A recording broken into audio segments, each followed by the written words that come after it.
Besides being known for multicolored landscapes and ancient trees turned to stone, Petrified Forest National Park and the Painted Desert are also the locations of ancient ruins and petroglyphs of the ancestral Puebloan people from whom the Navajos descended. We toured some of these places on our exploration of this remarkable national park. A series of droughts in the 1200s during the Pueblo IV period led ancestral Puebloan people to move away from small scattered hamlets and instead build large Pueblo communities. The village on the Rio Puerco is a 100-plus room Pueblo site located near the Puerco River, a major drainage that bisects Petrified Forest National Park.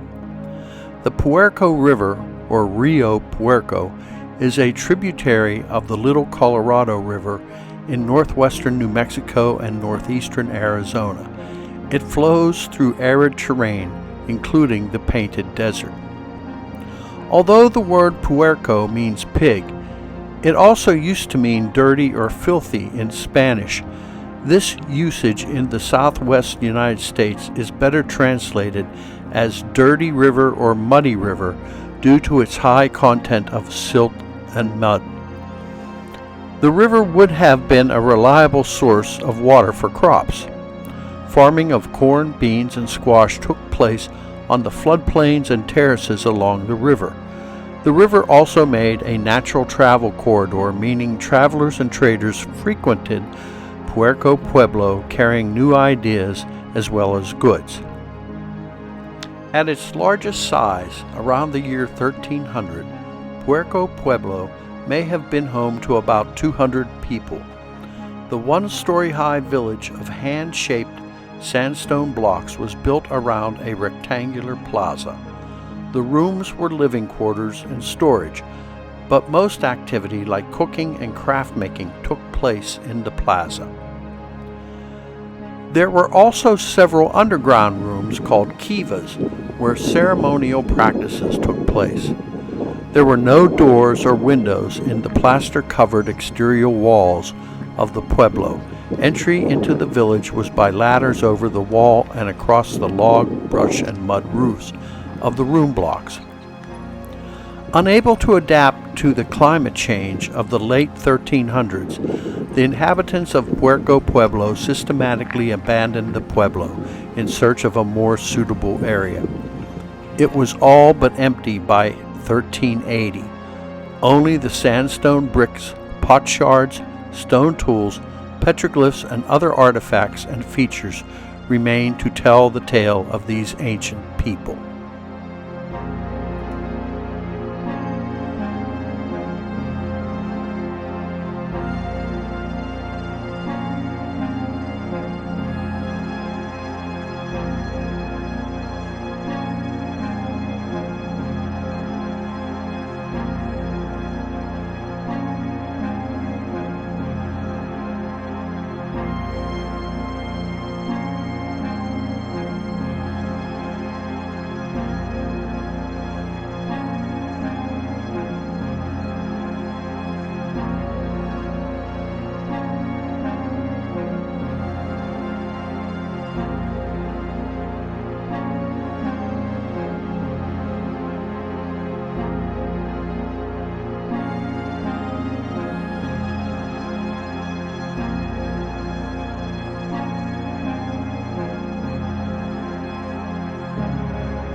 Many of the boulders beneath the ridge behind the south side of the Pueblo are covered with a large assortment of petroglyphs.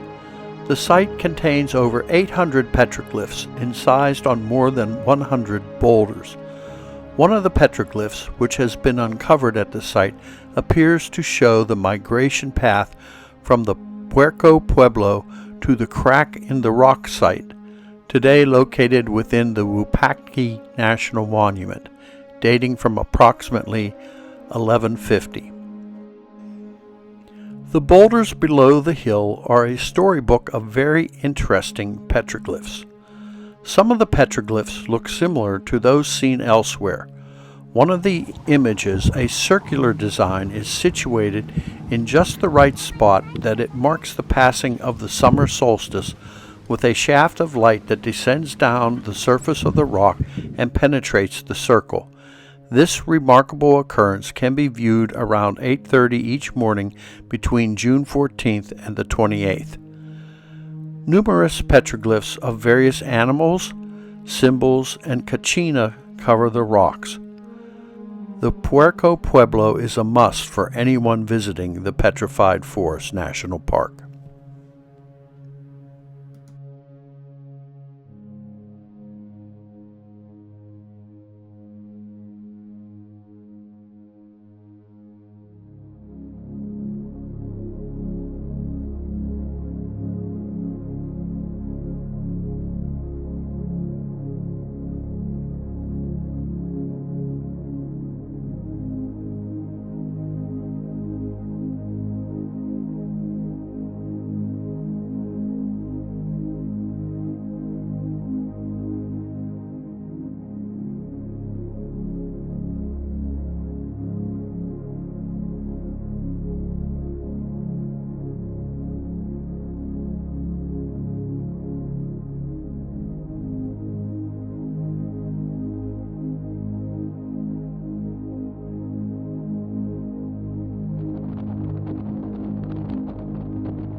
The archaeological site known as Newspaper Rock is neither a newspaper nor a single rock.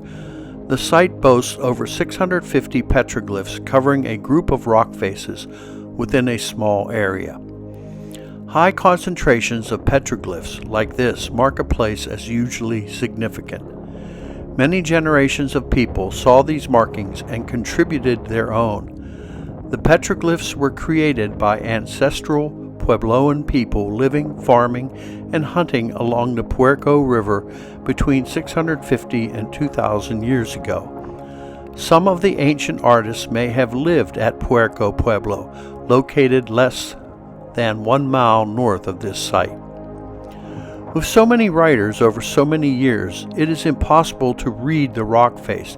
There is no linear story, but we can still learn from the markings.